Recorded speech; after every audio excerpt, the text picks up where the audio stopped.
వీక్షిస్తున్న తెలుగు ప్రేక్షకులందరికీ నమస్కారం. మరి ఉద్యోగులకు సంబంధించి ఇప్పుడిప్పుడే ఒక బ్రేకింగ్ అప్డేట్ అయితే రావడం జరిగింది. ఒక గుడ్ అప్డేట్ అని కూడా చెప్పుకోవచ్చు. మరి వివరాలు చూసే ముందు మొదటిసారి గనక ఛానల్ చూస్తున్నట్లయితే సబ్స్క్రైబ్ చేసుకోలేని వాళ్ళ ఛానల్ ఇప్పుడే సబ్స్క్రైబ్ చేసుకొని పక్కనే ఉన్న గంట సింబల్‌ని నొక్కి ఆల్ నోటిఫికేషన్ మీద ట్యాప్ చేయండి. మరియు వీడియోని లైక్ చేసి షేర్ చేయడం మాత్రం మర్చిపోకండి. ఇక వివరాలు చూసేద్దాం.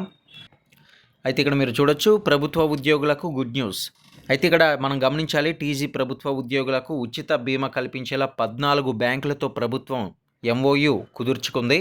రెగ్యులర్ ఉద్యోగులతో పాటుగా కాంట్రాక్టు మరియు అవుట్సోర్సింగ్ ఇతర తాత్కాలిక ఉద్యోగులకు కూడా ఇది వర్తించనుంది. చూశారు కదండి, ఇది నిజంగా ఒక మంచి విషయం అని చెప్పుకోవాలి. పదవి విరమణ తర్వాత కూడా ఉద్యోగులు ప్రయోజనం పొందే విధంగా మరి ప్రభుత్వం ఏర్పాట్లయితే చేసింది. ప్రమాద బీమా ద్వారా ఉద్యోగులకు ₹1,00,00,000 నుంచి ₹1,50,00,000 వరకు కూడా కవరేజ్ అనేది ఉంటుంది. ఇక విమాన ప్రమాద బీమాకైతే బ్యాంకులు ₹2,00,00,000 నుంచి ₹3,00,00,000 వరకు కూడా అందించనున్నాయి.